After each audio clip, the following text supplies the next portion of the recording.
Second tallest statue $18 million में बन गया और वर्ल्ड का टॉलेस्ट स्टैचू $180 मिलियन में बन रहा है। 10 गुना का फर्क है यहां पर। CBI versus CBI. सीबीआई के डायरेक्टर आलोक वर्मा और सीबीआई के स्पेशल डायरेक्टर राकेश अस्थाना के बीच में क्या क्राइसिस चल रही है? कांग्रेस के टाइम पे कैसे होते थे न्यूज चैनल्स, आज के टाइम पे कैसे हैं? और बीजेपी की जो पिछली सरकार थी, वाजपेयी जी की जो सरकार थी, उस टाइम पे कैसे होता था न्यूज चैनल्स?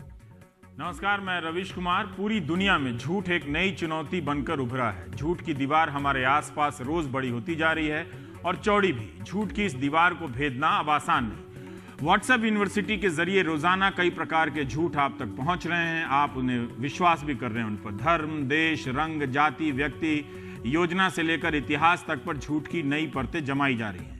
अब तो आलम यह है कि कहीं दुनिया के किसी भी देश में चुनाव होता है तो इस झूठ को पकड़ने के लिए नागरिकों और पत्रकारों का समूह अलग अपने तरफ से सक्रिय हो जाता है। फिर भी राजनीतिक दलों ने झूठ को फैलाने का तंत्र अब इतना बड़ा कर लिया है कि यह तभी चेक होगा जब मुख्य धारा का मीडिया इसे एक्सपोज करेगा। मगर मुख्य धारा का मीडिया, खासकर भारत में देखिए, तो ऐसा नहीं कर पाता है, बल्कि वह भी झूठ के इस तंत्र को बड़ा ही कर रहा है। बिना तथ्यों की जांच किए बयानों को छाप रहा है। सिर्फ बयान ही बयान छप रहे हैं, उन्हें मान्यता दिया जा रहा है। नोटबंदी पर ही देखिए कि हिंदी के कई बड़े अखबारों ने कैसे छापा है। एक तरफ वित्त मंत्री जेटली का बयान है, दूसरी तरफ राहुल गांधी के बयान को अगल बगल में छाप दिया गया और जनता पर छोड़ दिया गया है कि आप तय कर लें। जबकि मीडिया का एक तीसरा काम भी है कि वह खुद भी तथ्यों का पता लगाए और दोनों पक्षों के, खासकर सरकार के द्वारा किए जा रहे दावों पर सवाल खड़ा करे। झूठ के इस फैलते साम्राज्य ने पाठक होने और दर्शक होने की भूमिका बदल दी है। अब आप सिर्फ देखकर या पढ़कर ना तो दर्शक हो सकते हैं ना पाठक हो सकते हैं। दुनिया भर में कई नेता ऐसे उभर कर आए हैं जिनके आगे झूठ होता है, पीछे झूठ होता है, मगर ये इतने ताकतवर हैं कि इनके झूठ को पकड़ना खुद को दांव पर लगाने जैसा है। हमने शुरू में जिनका वीडियो दिखाया और फिर से दिखाएंगे कि आप में से कई लोग उन्हें जानते हैं। ध्रुव राठी इनका नाम है, नौजवान है। यूट्यूब पर ध्रुव राठी ने अपना एक चैनल बनाया है जिसे 9 लाख से ज्यादा लोग फॉलो करते हैं। जिस तरह से अहमदाबाद में बैठकर प्रतीक सिन्हा और उनकी टीम ऑल्ट न्यूज के जरिए झूठ को एक्सपोज करती रहती है, वही काम ध्रुव राठी यूरोप के किसी मुल्क से, किसी जगह से यह काम कर रहे हैं। यह काम मुख्यधारा के मीडिया का है, मगर मीडिया ने, खासकर न्यूज चैनलों ने, इसे आसानी से आउटसोर्स कर दिया है। यानी तुम करो, हम ना करें, लोड ना आए हमारे ऊपर।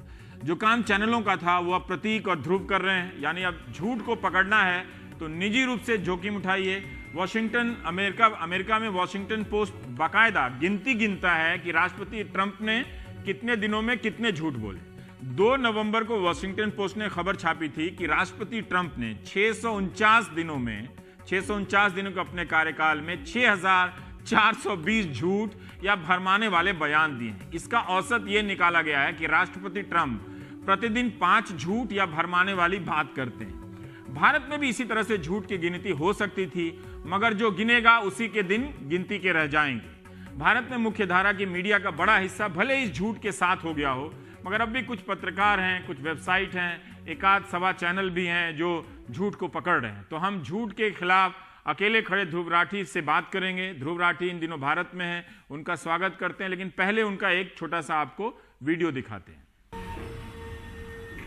दोस्तों, इंडिया की मोस्ट पॉपुलर टूरिस्ट अट्रैक्शन और मोस्ट विजिटेड मॉन्यूमेंट है यहाँ पर ताजमहल। ताजमहल में हर साल 8 मिलियन लोग दुनिया भर से इसे देखने आते हैं, लेकिन सिर्फ और सिर्फ 25 करोड़ रुपए ईयरली रेवेन्यू जनरेशन होता है इन सारे टूरिस्ट से यहाँ पर। अगर हम ब्रॉड सेंस में देखें, अगर स्टैच्यू ऑफ यूनिटी ताजमहल जितना भी पॉपुलर हो जाता है तो सिर्फ और सिर्फ 25 करोड़ रुपए पर ईयर कमा पाएगा। यानी कि 120 ईयर्स इसे लग जाएंगे 3000 करोड़ रुपए की कॉस्ट को ब्रेक इवन करने में। इंस्टीट्यूशन का इंडिपेंडेंस है, आज के दिन उसकी बहुत ही बुरी हालत है। मुझे याद है 2013 में हमारे सुप्रीम कोर्ट ने कहा था कि सीबीआई हमारे देश का एक केज्ड पैरेट है। आज दोस्तों ये हालत आ गई है कि उस पैरेट के पैर भी बांध दिए गए हैं, उसकी जीभ भी काट दी गई है कि वो केज के अंदर रहकर भी कुछ बोल ना पाए आगे। चलिए मिलेंगे हम अगले वीडियो में दोस्तों, धन्यवाद। ध्रुव, आपका स्वागत है। आपकी बात यूट्यूब पे आपका अपना एक चैनल है, फिर भी मैं जानना चाहता हूं कि आप भारत से बाहर पढ़ने ही गए होंगे, नौकरी ही करने गए होंगे, किसी और मकसद से गए होंगे, लेकिन भारतीय मीडिया के स्पेस को लेकर किस तरह से, क्यों आप इतने इंटरेस्टेड हो गए? आप कह सकते हो कि पहले तो बहुत बहुत धन्यवाद इस शो पे लाने के लिए मुझे। जहाँ तक इसकी बात है कि क्यों शुरू किया मैंने ये करना, आप कह सकते हो इसका एक रीज़न था फ्रस्ट्रेशन। कि मैं तंग आ गया था देखकर कि ये क्या होने लग रहा है हमारे देश में। मैंने पहला वीडियो अपना 2016 में बनाया था शुरू में, और उस टाइम पर मतलब इतने झूठ बोले जा रहे थे, इतनी फेक न्यूज़, फोटोशॉप्स और ये सब की जाती थी कि मुझे लगा कि मुझे ही आके बताना पड़ेगा। सोशल मीडिया काफ़ी पॉपुलर था, यूट्यूब पे मुझे वैसी वीडियो बनाना काफ़ी पसंद था काफ़ी टाइम से, तो मैंने यूट्यूब के माध्यम का इस्तेमाल किया और वीडियो बनाने शुरू कर दिए, और उसके बाद से मैं बनाते रहा, लोगों को पसंद आने लगे। और वो जब आप 2016 के साल में परेशान थे, हताश हो रहे थे, तो तथ्यों को ढूंढने के लिए आप भारतीय मीडिया के अखबारों, चैनलों का सहारा लेते होंगे। बिल्कुल। तो क्या आपको उस वक्त या इस वक्त भी तथ्य नहीं मिल रहे थे आपको? नहीं, तथ्य तो थे, बस उनको हाईलाइट नहीं किया जाता था। असल में एक तरफ फैक्ट्स तो अभी भी मौजूद हैं, बस बात यह है कि जो टीवी मीडिया है वो किस तरह से उनको हाईलाइट करता है, किस चीज़ों पे डिस्कशन करता है।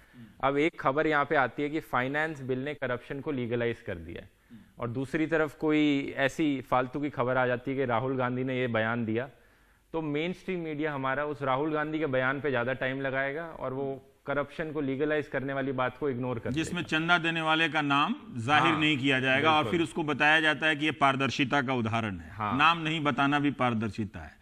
पर ऐसे बाहर के देशों के भी आप चैनल को अलटते पलटते रहते होंगे, तो कुछ फर्क दिख रहा है, या आपको लग रहा है कि जहां आप रहकर काम करते हैं वहां का भी मीडिया वैसा ही हो गया है और यहां का भी मीडिया वैसा हो गया? बहुत फ़र्क है। जहाँ मैं रहता हूँ वहाँ के मीडिया में और यहाँ के मीडिया में। इंडिया की वर्ल्ड प्रेस फ्रीडम रैंक कितनी 138 पे है आउट ऑफ 180 कंट्रीज। जो भी डेवलप्ड कंट्रीज हैं सब टॉप 20-30 में आने वाली। आप उनका मीडिया चैनल खोल के देख लीजिए, हमारा देख लीजिए, बहुत फ़र्क दिखता है। मैंने वहाँ पे रहने वाले कुछ लोगों को हमारे एक बड़े फेमस जर्नलिस्ट की कुछ वीडियोस दिखाए थे, वो हंस हंस के पागल हो गए थे देखकर कि ये क्या चल रहा है, मतलब कोई एंटरटेनमेंट शो चल रहा है कि कॉमेडी शो चल रहा है, ये जर्नलिस्ट का वो चल रहा है। तो बहुत फ़र्क है। आराम से बात करते हैं, एक तो वहाँ पे लोग फैक्ट्स पे बात करते हैं और फालतू की डिबेट्स नहीं चलाते ज़्यादा, जिसमें झगड़े वगड़े होते हैं कि एक रिलीजन के बेसिस पे डिबेट कम ही चलती हैं। बस न्यूज़ को बताने का काम ज़्यादा करते हैं, फैक्ट चेकिंग का काम ज़्यादा करते हैं वहाँ पर, और ये फालतू की चीज़ें कम होती हैं। ये काम करने से पहले और भारत से जाने से पहले आप यहाँ अखबार तो पलटते ही होंगे, चैनलों को देखते ही होंगे। बहुत ज़्यादा आपकी उम्र नहीं है, लेकिन फिर भी मैं जानना चाहता हूँ कि तब क्या आप भारत की मीडिया को बहुत श्रद्धा से देखते थे? नहीं, पहले डेफिनेटली रिस्पेक्ट तो थी मीडिया के लिए, वो धीरे धीरे टाइम टू टाइम कम होती चली गई है। एक टाइम था जब एक्चुअली जब मैं 7th-8th क्लास में होऊंगा 2006-7 के अराउंड, तब मीडिया की बहुत रिस्पेक्ट थी इंडिया में। मतलब ऊपर करके देखा जाता था, अच्छा टीवी में आ गए तो कोई बड़ी चीज़ हो गई है, टीवी में आ रहे हैं तो वहाँ पर। लेकिन धीरे धीरे ये चीज़ गिरती चली गई है और आज तो मुझे नहीं लगता कोई शान से बताने वाली बात है कि आप टीवी पे आ रहे हैं। लेकिन कुछ गिने चुने हैं जैसे आपकी तरह, अच्छा लगता है यहाँ पर आकर कि NDTV पे आने का मौका मिल रहा है, आपके साथ शो पर बैठने का मौका मिल रहा है। लेकिन यही चीज़ अगर और बाकी मेन स्ट्रीम मीडिया के साथ अगर होती तो मैं नहीं कह सकता कि ये लगेगा मुझे। पर अगर आप इसका मतलब ये है कि आपने ठीक ठाक इन चैनलों को देख लिया होगा। अगर आप इसको श्रेणीबद्ध करें, कैटेगराइज करें हमारे दर्शकों की जागरूकता के लिए भी, जैसा कि मैंने कहा कि अब सिर्फ दर्शक होने से काम नहीं चलेगा कि रिमोट खरीद लिया और बदल दिया कोई भी चैनल। जहाँ तक मैं देखता हूँ कि कोई भी चैनल आप बदलिए आपको कंटेंट वही दिखता है, तो अब रिमोट भी यूजलेस हो गया, उसका कोई महत्व नहीं रह गया है। लेकिन फिर भी पाठक होना और दर्शक होना, अब ये दोनों की भूमिका, पुरानी भूमिका समाप्त होती है।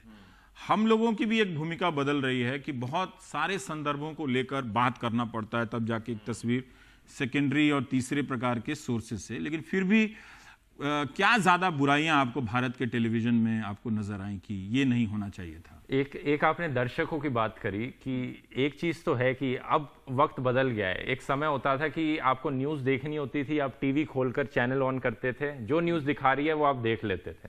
लेकिन अब ये टाइम नहीं रहा है, क्योंकि अब इतने तरह से एक न्यूज़ को दिखाया जाता है। एक हमारा राइट विंग पर्सपेक्टिव हो गया, एक लेफ्ट विंग पर्सपेक्टिव हो गया, तो अब दर्शकों को दोनों तरफ देखने ज़्यादा ज़रूरी हो गए हैं, दोनों पहलू एक खबर के वहाँ पर। तो ये दर्शक की रिस्पॉन्सिबिलिटी बनती है कि वो खोल के दोनों साइड देखे कि इस तरफ से क्या बोला जा रहा है, उस तरफ से क्या बोला जा रहा है, इस तरफ के क्या फैक्ट्स प्रेजेंट किए जा रहे हैं, उस तरफ के क्या फैक्ट्स प्रेजेंट किए जा रहे हैं। ये पहले करने की जरूरत नहीं पड़ती थी, तो डेफिनेटली अब ये करना चाहिए लोगों को। जो रिलीजियस धार्मिक मुद्दों पर जो डिबेट होते हैं वहाँ भी हमने पढ़ा है कि जैसे अमेरिका में देखिए तो एक तरह की एक वाइट सुप्रीमेसी की बात आ रही है, रंगभेद एक नए तरीके से उभर रहा है। और वो नफ़रत सिर्फ पहले ये लग रहा था कि अश्वेत के ख़िलाफ़ है नफ़रत, या इमिग्रेंट्स के ख़िलाफ़ है, या मुसलमान के ख़िलाफ़ है, लेकिन अभी एक सिनेगॉग में अमेरिका में यहूदी परिवारों को भी मार दिया गया। तो वो नफ़रत जो बनाई गई है वो किसी के भी ख़िलाफ़ है।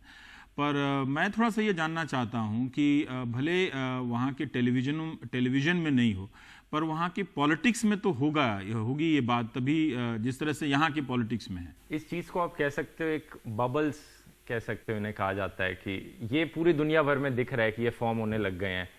आप अपने कुछ आर्ग्यूमेंट्स बोलते हो, और क्योंकि सोशल मीडिया एक ऐसी चीज़ है जो आप देखना चाहते हो वही दिखाता है। तो अगर आप एक आर्ग्यूमेंट को मतलब फेवर में हो, उसी की चीज़ें लाइक करते हो, तो सोशल मीडिया वही चीज़ दोबारा दिखाता है। तो एक तरह से बबल फॉर्म हो जाता है, आप उन्हीं लोगों को देखते हो, फॉलो करते हो जो आपके ओपिनियन से पहले से ही एग्री करते हैं। ये पहले नहीं हुआ करता था। तो ये एक रीज़न है जिसकी वजह से पूरी दुनिया भर में आप देख सकते हो कि एक बहुत सारे ऐसे छोटे छोटे बबल्स क्रिएट हो रहे हैं और लोग पोलराइज और हो रहे हैं। इंडिया में मीडिया उसको और ज़्यादा डिवाइड को फैला रहा है, लेकिन बाहर नॉर्मली ये सोशल मीडिया ये काम कर रहा है। ये फर्क है दोनों में। यहाँ पर आपके ही काम के संदर्भ में और प्रतीक सिन्हा के काम के संदर्भ में पूछना चाहूँगा कि शुरू में ऑल्ट न्यूज़ को लेकर मीडिया के कुछ हिस्से में उत्साह था, अभी भी है, लेकिन फिर भी मैं जानना चाहता हूँ कि आप जब मीडिया को आईना दिखाते हैं तो क्या फिर मीडिया की तरफ से आपकी बातों को सपोर्ट मिलता है? ये तो मतलब डिपेंड करता है ना। मीडिया के अगेंस्ट मैं बोलने लग गया तो क्यों सपोर्ट करेगी वो मीडिया। इनफैक्ट वो आवाज़ को दबाने की कोशिश करती हैं। अभी जैसे एक बीइंग ह्यूमन है, उसका चैनल है, वो बहुत ज़्यादा मीडिया की जो हिपोक्रेसी होती है उसको एक्सपोज करता है। वो उन्हीं की क्लिप्स लेकर दिखाता है कि ये देखो इस बंदे ने तब ये बोला था, अब ये बोल रहा है, अब इसका वो बदल गया है, ओपिनियन बदल गया है एकदम से। उसके चैनल को उन्होंने कॉपीराइट स्ट्राइक किया, पूरा बंद करने की पूरी कोशिश करा रखी है उन्होंने।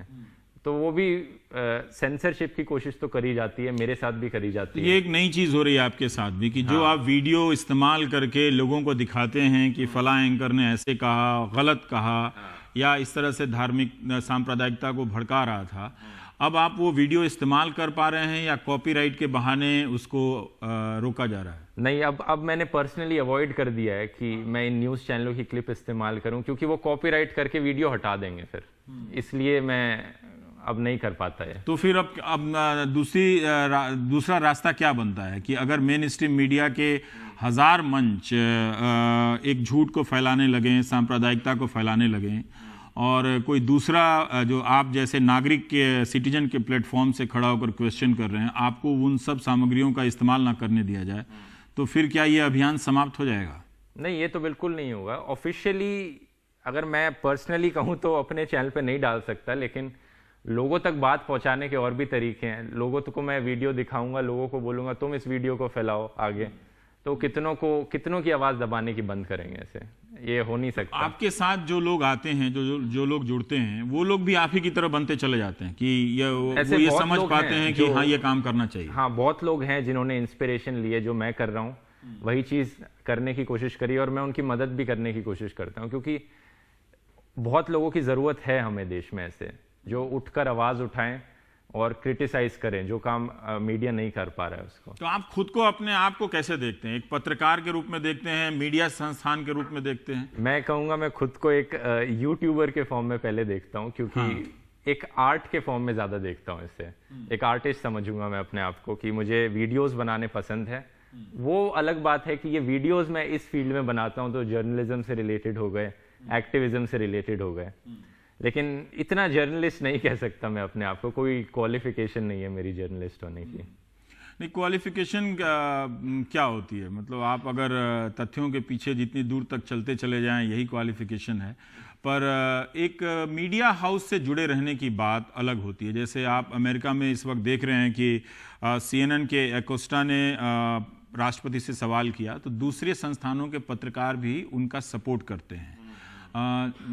हो सकता है कि इस तरह का आपको समर्थन ना मिलता हो मीडिया हाउस से या जो जर्नलिस्टों के पत्रकारों के संगठन है उनसे आपको उतना सपोर्ट ना सिर्फ मिलता मेरे हो। को ही नहीं, आप ये देख लो कोबरा पोस्ट का इतना बड़ा एक्सपोजर था उनका, उनको कितने लोगों ने सपोर्ट किया यहाँ पर, कितने मीडिया हाउसेज उसके सपोर्ट में निकल के आए, वो भी एक मीडिया हाउस ही है वहां पर, तो कितने जर्नलिस्ट अपने दूसरे जर्नलिस्ट को सपोर्ट करते हैं अगर वो ऐसे कोई काम करता है तो ये भी नहीं देखने को हमारे मिलता। सहयोगी उमा शंकर सिंह का ट्वीट में देख रहा था कि भारत में होता तो शायद बहुत कम लोग इस तरह से सपोर्ट कर पाते, लेकिन फिर भी आप अपने आप को लगता है कि ये काम कर पाएंगे। जैसे हम लोगों से ही कई दर्शक पूछते हैं कि आपको डर नहीं लगता है, तो मैं क्यों डरूंगा किसी से। फिर उनके अंदर ये बात होती है कि यार बोलने में एक खतरा है, तो क्या आप उस खतरे को सेंस करते हैं? नहीं, ये तो एक माहौल बनाया गया है, ये इनकी जो ट्रोल आर्मी है ये गालियां देती है, कमेंट्स में ये गालियां देगी, ये धमकी देगी वहां पर, लेकिन उनका तरीका है ये सेंसरशिप करने का। हालांकि कुछ हद तक ये सही भी बैठता है, वो जो एक्चुअली में जब कुछ हो जाता है अनफॉर्चुनेट, लेकिन ज़्यादातर टाइम ये क्या बोलूँ, सिर्फ बोलते ज़्यादा हैं, ये कुछ करते नहीं है। तो आपने इस भूमिका में आने के लिए अपनी तैयारी भी की कि कैसे बोलना है, क्या करना, कितना घंटा लगाता है? जैसे हम लोग तो पूरा दिन रात सुबह शाम निकल जाता है इसमें। तैयारी तो मेरी एक्चुअली में कुछ नहीं हुई है। मैंने जब पहला वीडियो बनाया था, आप पहले वीडियो को देखेंगे और आज के वीडियो को देखेंगे तो उसमें ज़मीन आसमान का फ़र्क है। मैं धीरे धीरे जैसे जैसे वीडियो बनाता गया खुद ही सीखता गया कि नहीं ऐसे बोलना चाहिए मुझे, इसको ऐसे प्रेजेंट करना चाहिए। मेरे को बोलना भी ढंग से नहीं आता था, आप उस वीडियो में देखेंगे तो खुद ही सीखा हूँ, जैसे जैसे काम करता गया सीखता गया और आज ही हो गया। मैं ये सवाल आपसे इसलिए पूछा कि मैं चाहता हूं कि जो नौजवान हैं, जो पत्रकार हैं, जिनको नहीं मौका मिलता, वो भी अपने तरह से इस तरह से अपने आप को संवारें, तथ्यों को देखें।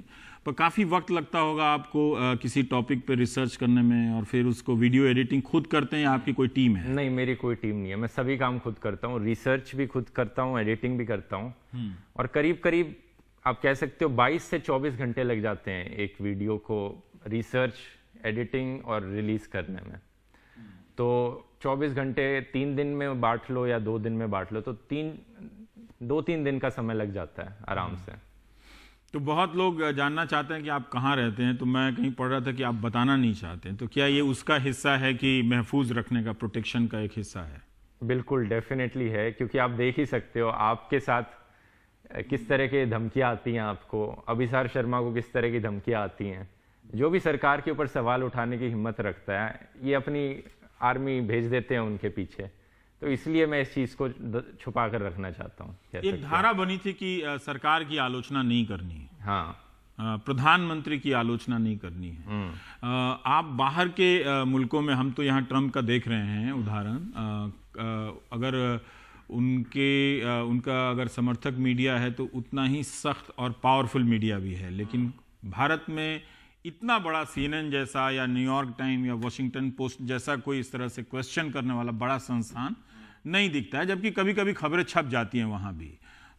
लेकिन बाकी और देशों में, अमेरिका के इतर, मैं ये जानना चाहता हूँ कि ये जो झूठ का साम्राज्य फैल रहा है, सरकारें मीडिया पे ज़्यादा नियंत्रण कर रही हैं, मीडिया किस तरह से फाइट बैक कर रहा है? मीडिया मुझे लगता है वहाँ पे बहुत चौकन्ना है और एक्चुअली में प्रॉपर मीडिया का काम कर रहा है वो, और इसका एक रीज़न ये भी है कि वहाँ के लोग समझते हैं कि मीडिया का क्या काम है, सरकार का क्या काम है। वो ये नहीं समझते कि मीडिया को वही करना चाहिए जो उनके ओपिनियन में है। यहाँ पर भारत में क्या हो गया, 2014 के बाद एक तरह से समझ लो कि इतिहास की दिलचस्पी आ गई है लोगों में 2014 के बाद। लोगों को आज के टाइम पे ये फर्क नहीं पड़ता कि आज क्या हो रहा है। लोग चाहते हैं कि जब मैं भी वीडियो बनाता हूँ, कुछ लोग ऐसे हैं जो सवाल करेंगे कि तू 60 साल के क्यों नहीं बोलता, तू ये क्यों नहीं बोलता कांग्रेस के टाइम पे क्या हुआ था। भाई मतलब मैं 7वीं 8वीं क्लास में था जब कांग्रेस की सरकार थी, और एक्सपेक्ट करते हैं आज मुझसे कि आज की बात पर ना बोलूं, कितना पोल्यूशन आ गया है यहाँ पे, ये स्टैच्यू ऑफ यूनिटी बनाया जा रहा है, लेकिन मैं 10 साल पुराने स्कैम्स के बारे में बात करूं। ऐसा नहीं है, वहाँ के लोग समझते हैं कि आज के मुद्दे क्या हैं, किस पे बात करनी चाहिए मीडिया को, और वही चीज़ मीडिया भी उठाता है यहाँ पे। तो कुछ हद तक तो लोगों को भी सुधरने की ज़रूरत है यहाँ पर, लोग भी जाने कि क्या काम मीडिया का है, क्या उन्हें करना चाहिए यहाँ पर।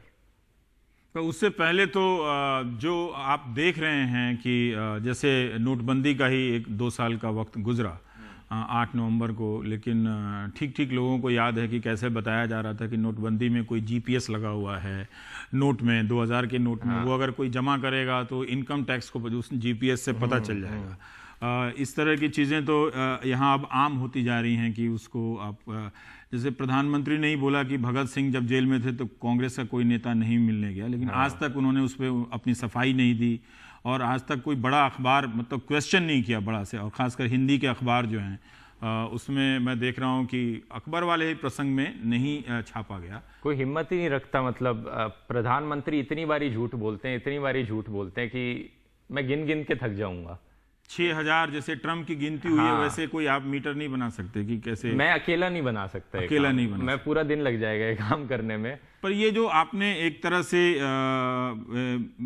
एक आप रेगुलेटर हैं, मीडिया को वॉच भी करते हैं फैक्ट रखने के अलावा, आपको लग रहा है कि आप इम्पैक्ट कर पा रहे हैं दर्शकों के बीच में कि? मुझे हाँ, कुछ हद तक मुझे लगता है डेफिनेटली इम्पैक्ट पहुंच रहा है कि लोग मुझे लिखते हैं कि अच्छा मैं पहले ये सोच रखा करता था, लेकिन तुम्हारे वीडियो देखने के बाद मेरी सोच बदल गई है, आपने हमारी आंखें खोली, उसके लिए धन्यवाद। ऐसे बहुत से लोग मुझे लिखते हैं। तो डेफिनेटली इम्पैक्ट तो हो रहा है, धीरे हो रहा है, लेकिन आने वाले टाइम में मुझे लगता है इससे लोगों में बदलाव आएगा। तो अब आपके आसपास सपोर्ट सिस्टम बना है, मतलब लोग इमोशनली सपोर्ट करते हैं, घर वाले, दोस्त, यार की, या फिर अभी भी वो कान में भरते रहते हैं कि मत करो, इतनी बड़ी ताकत है, फर्जी केस में फंसा देंगे, डिफेमेशन केस में फंसा देंगे? नहीं, एक्चुअली सपोर्ट की बात की जाए तो सपोर्ट तो शुरू में ही बहुत मिला था मुझे, तभी मैंने आगे वीडियो बनाने चालू किए। इससे पता चलता है ऐसे बहुत से लोग हैं जो देख सकते हैं कि ये गलत होने लग रहा है, लेकिन वो आवाज़ नहीं उठा पाते हैं। तो मैं एक तरह से हम जरिया बन जाते हैं उनकी आवाज़ का। तो वो लोग बहुत सपोर्ट करते हैं मुझे, और एक्चुअली मैं क्राउड फंडिंग से अपनी डोनेशंस लेता हूँ। तो वहाँ पर भी बहुत 400-500 लोग जुड़े हुए हैं पेट्रियन पे। patreon.com एक यूएस की क्राउड फंडिंग वेबसाइट है वहाँ पर। हाँ, तो वो लोग ज़्यादातर भारतीय हैं या ये आपको पता नहीं है कौन है उसमें? नहीं पता है, ये कुछ भारतीय हैं और कुछ एनआरआईज भी हैं उनमें से। अच्छा, हाँ। तो वो लोग सपोर्ट करते हैं ये समझ के कि एक सही मीडिया होना चाहिए या सही अकाउंटेबिलिटी वाला बोलना चाहिए। एग्जैक्टली। तो ये भी हमारे लोकतंत्र की खूबी है कि लोग ही उसमें से कुछ लोग सपोर्ट करने आ जाते हैं। हाँ। कि हाँ ठीक है, इस रास्ते को सपोर्ट किया जा सकता है। कई बार लोग सोचते हैं कि हम अकेले हैं और हमारे काम का कोई असर नहीं पड़ रहा है, लेकिन फिर भी ध्रुव राठी, मैं थोड़ा सा और जानना चाहता हूं कि इस काम ने आपको बदल दिया, मतलब आप रात भर सो नहीं पाते होंगे, दिन भर सो नहीं पाते होंगे, ऐसा होता होगा, एंग्जाइटी होती होगी कि टीवी पे क्या चल रहा है? इतना नहीं है, मैं क्योंकि बाहर रहता हूं तो जब मैं चाहूं इसे थोड़ा सेपरेट कर सकता हूं इससे। हाँ, थोड़ा डिस्कनेक्ट हो सकता हूं। आपके और वीडियो में देख रहा था कि आप ये भी बता रहे हैं कि कैसे बोला जाए, नौकरी अगर देने जाएं तो उसमें इंटरव्यू का बहुत रोल होता है। तो आई कांटेक्ट, एक वीडियो मैंने आपका देखा कि आई कांटेक्ट कैसा है, तो ये कोचिंग भी आप करते हैं साथ साथ? मतलब मैं एक तरह से एजुकेट भी करना चाहता हूँ लोगों को कि एक तो वो हो गया कि बॉडी लैंग्वेज किस तरह से काम करती है, एक नॉर्मल इशू वो भी हो गए जो चीज़ें स्कूल में पढ़ाई नहीं जाती कि म्यूचुअल फंड्स कैसे होते हैं, स्टॉक मार्केट कैसे काम करता है, बिजनेस स्टार्ट करना है तो आपको क्या करना चाहिए उन चीज़ों में, और क्रिटिकल थिंकिंग क्या होती है, उसको कैसे आपको सोच रखनी चाहिए अपनी चीज़ों के बारे में। इन चीज़ों पे भी मैं वीडियोस बनाता हूँ। मैं जानना चाहता हूँ कि आपने जब आप इस दिशा में आए तो क्या आपकी दिलचस्पी हुई कि टेक्नोलॉजी लोकतंत्र को कैसे बदल रहा है, दुनिया में किस तरह से डेमोक्रेसी को लेकर बात हो रही है, उसे और ज़्यादा पढ़ने की? डेफिनेटली, मतलब ये एक सोशल मीडिया बहुत ही अच्छा माध्यम है लोगों तक कुछ भी बात पहुंचाने का। तो मैंने इसे देखा कि इसको एक्चुअली में यूज़ किया जा सकता है लोगों को एजुकेट करने के लिए। जैसे आपने कहा कि क्या एक इंसान का महत्व है डेमोक्रेसी में, तो मुझे लगता है मैं इसको यूज़ करूंगा लोगों को बताने के लिए कि तुम्हें किस तरह से क्या देखना चाहिए वोट करने से पहले। जैसे कहाँ पर तुम जाके देख सकते हो कि किस एमएलए एमपी पे कितने क्रिमिनल केसेस लगे हुए हैं, क्या देख सकते हो उनके बारे में कि तुम वोट करने जाओ तो तुम्हें पता हो कि मैं इस इंसान को वोट कर रहा हूँ, इसी को ही करना चाहिए मुझे। ये सब चीज़ें। बहुत बहुत शुक्रिया ध्रुव। तो आपने ध्रुव राठी से मुलाकात की, यूट्यूब पे इनको देखा भी होगा। इनके लिए एक नए शब्द का इस्तेमाल होता है, जैसे हम लोगों को एंकर कहा जाता है, ध्रुव को यूट्यूबर कहा जाता है। तो ये एक नया शब्द उन्होंने अपने लिए बनाया कि यूट्यूब पर अपना वो एक हस्तक्षेप कर रहे हैं मीडिया के स्पेस में। खुद मीडिया बन गए, जो काम मीडिया का होना चाहिए था, लेकिन मीडिया ने अपने साहसों को आउटसोर्स कर दिया है। ब्रेक के बाद हम चुनाव की बात करेंगे, लेकिन फिर से आपको याद दिला दें कि 5 राज्यों में चुनाव हो रहे हैं। आप जब भी हिंदी के अखबार पढ़ें, आप